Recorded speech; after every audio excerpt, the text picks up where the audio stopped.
The report shows that by 2030, 45% of working women ages 25 to 45 by 2030 will be non-married, no kids, single. Okay, so you might say, well, what's wrong with that? Okay, if you think that you're going to be 45 years old, no kids, not married, and that you're going to genuinely be fulfilled in life because you made money, best of luck to you, honey. Right. At our Vault conference, we had with a couple thousand people there. I challenged everybody to go do a certain questionnaire the first night, and the next day come and share their breakthrough with everybody. A lady sitting right here, she gets up and she says, Patrick, I have to tell you my breakthrough last night. For the last 20 years, all I've been trying to do is compete against men to prove that I can make as much money as they make. I'm strong. I don't need them. I'm independent. I run a very successful salon. I do very well for myself. I'm very, very successful right now. To my friends, to my peers. I said, where are you going with this? What's wrong with that? She said, the breakthrough I have yesterday is men are not the enemy. I want a husband. I want to get married. I want to have a family. How interesting is that, right? How many endless videos can we see with women in their 60s who bought into the movement to make men and women equal are sitting there saying, I regret making that decision because I'm single, never been married, don't have any kids, and I'm alone. And I wish I would have married men. I wish I would have had kids because I wouldn't have been alone today. Women in their mid to late 30s are frequently confronted with the daunting truth that they will soon be unable to reproduce and that giving birth will become more difficult. This is usually referred to as the wall, a period of time when the biological clock begins to decelerate and eventually stops. For more than 2 decades, women in their early 30s have been effective in garnering the attention of men as young as their early 20s and as elderly as their 50s and 60s. Women in their prime have gotten the attention they've always wanted from men of various ages and social backgrounds who have shown them love and validated them. When women reach the age of 25, however, the attention of younger males begins to wane as they shift their attention to younger women. Many women assume that men their own age do not treat them fairly.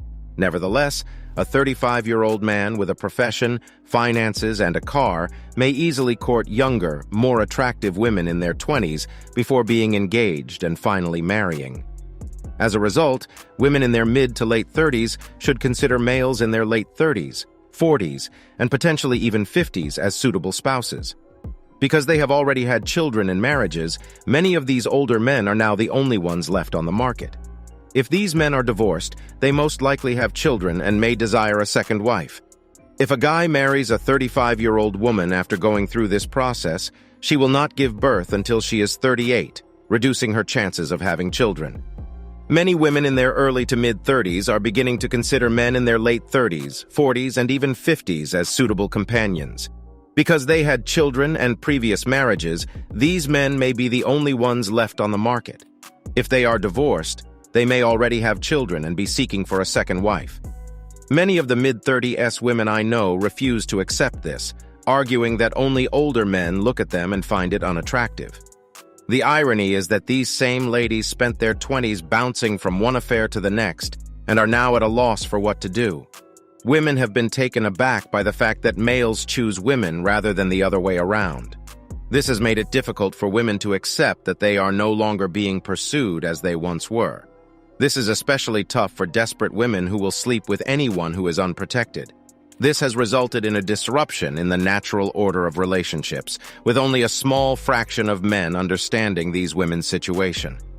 Many of my mid-30s female acquaintances have chosen not to have children, and those who do have kids are no longer accepted into their social group. I met a man who had 3 children with 3 separate women, all of whom claimed to take the pill. As a result, many of these women have turned to cougar clubs in an attempt to meet 25-year-old men who are just interested in physical closeness.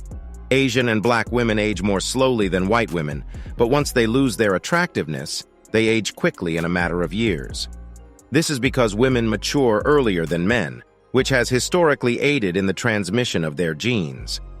This is especially true in times of scarcity, as the earlier a woman matures, the better our species' prospects of survival. Women tend to age faster than males, and this can be a difficult reality to accept. The aging process, like poker, is a cunning game of misdirection in which both sides are involved. Men and women are on an equal playing field in their early 20s. However, By the time they reach their mid-30s, the playing field has shifted dramatically. Men have more resources and power, whereas women have fewer resources and are more likely to be in debt as a result of their spending patterns.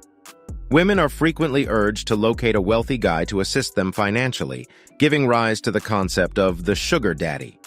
This is a dangerous game to play because it perpetuates the notion that women do not have the same resources and power as males.